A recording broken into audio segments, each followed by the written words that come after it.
یہ تو بات حقیقت ہے کہ ہمارا محاسبہ، ہمارا جو رزلٹ ہے، ہمارا جو نتیجہ ہے، وہ تو کل قیامت میں ہونا ہی ہے کہ ہم نے کس طریقے کی زندگی گزاری ہے۔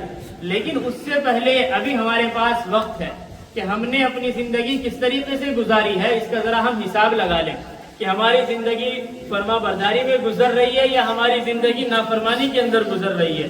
اس سے ہمیں معلوم ہو جائے گا اپنی زندگی کے بارے میں کہ ہماری زندگی کس طریقے سے گزر رہی ہے۔ اس کا سادہ سا ایک آسان سا جو حضرات کابرین نے ایک عمل لکھا ہے وہ یہ ہے کہ آدمی اگر چاہے تو ایک چارٹ بنا لے، اس چارٹ کے اندر وہ رمضان المبارک کے روزے لکھے کہ میں نے یہ سارے روزے رکھنے ہیں، پھر میں نے جتنی تراویح پڑھنی تھی وہ ساری کی ساری تراویح میں نے مکمل جماعت کے ساتھ پڑھی ہے یا نہیں پڑھی ہے۔ کہیں ایسا تو نہیں ہوا کہ میں نے جوش میں آ کے 8 دن کا کلام پاک سنا اور 8 دن کی تراویح پڑھنے کے بعد اب میں مسجد کو بھی نہیں جا رہا ہوں۔ میں نے 8 دن کا کلام پاک سننے کے بعد یا 10 دن کا کلام پاک سننے کے بعد اب میری فرض نمازیں بھی چھوٹ رہی ہیں۔ ایسا ہوتا ہے عام طور پر کہ آدمی شروع میں پڑھتا ہے، اور یہ ہمارے یہاں نہیں، آپ دیکھیں عام مسلمانوں کی یہی حالت ہے کہ ہماری مسجدیں شروع میں جوش میں تو بھر جاتی ہیں، 5-6 دن فل مسجدیں رہیں گی، آپ چاہے جہاں کا محاسبہ کریں، چاہے جہاں جا کر دیکھیں، اور اس کے بعد پھر رفتہ رفتہ مسجدوں کے اندر لوگوں کی آمد کم ہوتی نظر آ رہی ہوتی ہے۔ اس کی وجہ یہی ہے کہ انسان پریپیئر نہیں ہوتا، تیاری نہیں کی ہوئی ہوتی اس نے کہ مجھے رمضان کس طریقے سے گزارنا ہے۔ اس کو یہ بھی محاسبہ کرنا ہے کہ میرا پہلا رمضان کیسا گزرا تھا اور یہ رمضان کس طریقے کے ساتھ گزر رہا ہے۔ میں نے پہلے رمضان کے اندر کتنے روزے رکھے، میں نے پہلے رمضان کے اندر کتنی نمازیں تکبیر اولیٰ کے ساتھ پڑھی ہیں۔ کہیں ایسا تو نہیں ہوا کہ پہلے رمضان کے اندر میری فرض نمازیں چھوٹ گئی ہوں، کہیں ایسا تو نہیں ہوا پہلے رمضان کے اندر میری تراویح چھوٹ گئی ہو، کہیں ایسا تو نہیں ہوا پہلے رمضان کے اندر میرے قرآن کریم کی تلاوت، ذکر و اذکار کے معمولات چھوٹ گئے ہوں، میں نے جو ہے اللہ کے لیے بہت سارے کام چھوڑ دیے ہوں، جیسے کہ مثال کے طور پر ایک روزے دار کا روزہ افطار کرانا۔ اسی طریقے سے آپ اپنے پڑوسیوں کا خیال رکھیں، اپنے جو ماتحت لوگ ہیں ان کا خیال رکھیں۔ یہ ساری چیزیں، یہ سارے وہ نیک عمل ہیں جن کا انسان کو خیال کرنا ہے کہ میں نے گزشتہ سال یہ ساری چیزیں کی تھیں یا نہیں کی تھی۔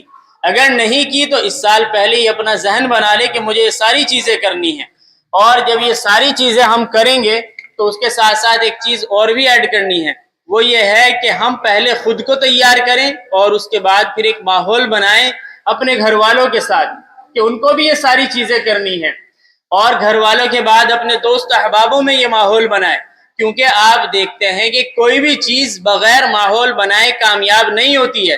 عام طور پر لوگ بڑا پیسہ خرچ کرتے ہیں، یونیورسٹیاں بنائیں گے اور جو ہے مال بنائیں گے، لیکن وہ کامیاب اس وقت تک نہیں ہوتے جب تک ان کا ماحول نہ بنایا جائے، ان کا ایڈ نہ کیا جائے۔ پھر کمپنی کتنے پیسے خرچ کرتی ہیں ایڈ کرانے پر، ان کے بینر لگیں گے، طرح طرح کے ان کے ایڈ ہوں گے، ایک ماحول بن جاتا ہے تو لوگ اب اس کی طرف متوجہ ہو جاتے ہیں۔ تو اسی طریقے سے ہمیں رمضان المبارک کے حوالے سے بھی ایک ماحول بنانا ہے کہ رمضان آ رہا ہے، ہمیں اس رمضان کی پوری قدر کرنی ہے۔ تو جب ماحول بن جائے گا تو انشاءاللہ ثم انشاءاللہ ہمیں اس کا فائدہ ہوگا۔ تیسری بات ایک اور آپ کی خدمت میں عرض کرنی ہے، وہ یہ ہے کہ یہ رمضان المبارک قرآن کریم کا مہینہ ہے۔ رمضان قرآن کا مہینہ ہے تو ہمیں اس مہینے کے اندر کثرت سے قرآن کریم کی تلاوت کرنی ہے۔ تلاوت کرنا ایک الگ عمل ہے، لیکن تلاوت کو صحیح طور پر کرنا یہ ایک الگ عمل ہے۔ عام طور پر ہمارے یہاں قرآن کریم کی جو تلاوت ہوتی ہے وہ بغیر تجوید کے ہوتی ہے۔ اگر لوگوں کی سورہ فاتحہ سنی جائے، الحمد کی سورت، تو یہ بھی لوگوں سے درست نہیں پڑھی جائے گی۔ اور پھر بعض دفعہ سننے میں آتا ہے کہ جن لوگوں کی اپنی 10 سورتیں یاد نہیں ہوتی وہ مسجد کے امام کی غلطیاں نکال رہے ہوتے ہیں، تراویح کے اندر وہ سب سے زیادہ چمی گوئیاں کر رہے ہوتے ہیں جن کو خود اپنی 10 سورتیں یاد نہیں ہیں۔ 10 سورتیں تو بہت دور کی بات ہے، سورہ فاتحہ تجوید کے ساتھ یاد نہیں ہوتی مسلمانوں کو۔ سورہ فاتحہ تجوید کے ساتھ اللہ کے نبی علیہ السلام کو قرآن مجید کے اندر حکم دیا گیا فَإِذَا قَرَأْنَاهُ فَاتَّبِعْ الْقُرْآنَ، کہ میرے محبوب آپ اس قرآن کو اس طرح پڑھیے جس طرح ہم اپنے فرشتے کے ذریعے آپ کو پڑھوا رہے ہیں۔ تو یہ اللہ کے نبی کو حکم ہو رہا ہے کہ آپ اس طرح پڑھیں گے جس طرح ہم آپ پر نازل کر رہے ہیں۔ تو یہ حکم ہمارے لیے بھی ہے کہ اس قرآن کو ہمیں اس طرح پڑھنا ہے جس طرح پڑھنے کا حکم دیا ہے۔ اب آپ خود اندازہ لگائیں کہ قرآن کریم ایک واسع، ایک بھرپور، ایک قرآن کریم ایک پرمغز اور جامع کتاب ہے، اس کے اندر کسی طرح کا کوئی نقص نہیں ہو سکتا۔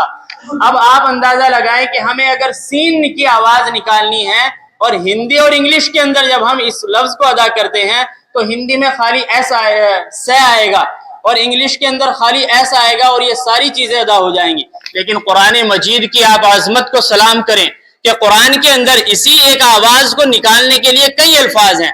سا کی آواز الگ نکلے گی، سین کی آواز الگ نکلے گی، صاد کی آواز الگ نکلے گی، لیکن انگلش کے اعتبار سے ایک ہی لفظ میں کام ہو رہا ہے۔ تو یہ پروننسیشن جس کو تلفظ کہتے ہیں یہ ہمیں سیکھنے ہیں۔ جب تک ہم یہ تلفظ نہیں سیکھیں گے تو ہماری نمازوں کے اندر کمی رہے گی، کیونکہ ہم وہی پڑھ رہے ہیں جو ایک رٹی ہوئی ہے، نہ ہمارا ہا نکلتا ہے، نہ ہا نکلتا ہے، نہ سا نکلتا، نہ سین نکلتا، نہ شین نکلتا بڑا شین۔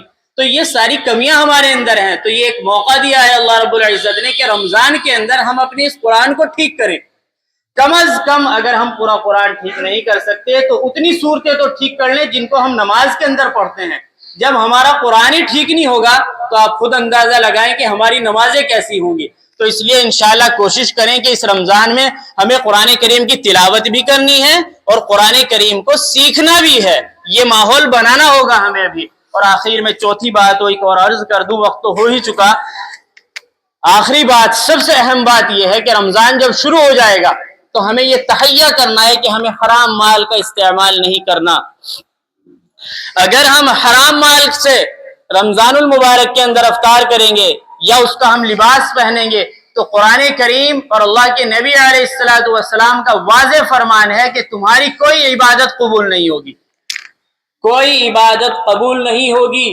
جو بھی آدمی حرام کا پیسہ استعمال کرے گا، ہمارے گھروں کے اندر جو ماحول بنا دیا گیا ہے یہ کہ جو ہے لون چل رہا ہے، قسطوں پر چل رہا ہے سارا کام، اور ہم جو ہے ویکلی ہفتے میں قسط دی جا رہی ہے، وہ پیسہ ہم کھانے میں بھی استعمال کر رہے ہوتے ہیں، تو بتائیے ہمارا روزہ، ہماری تراویح، ہماری نمازیں کیسے قابل قبول ہوں گی اللہ کی نظر کے اندر؟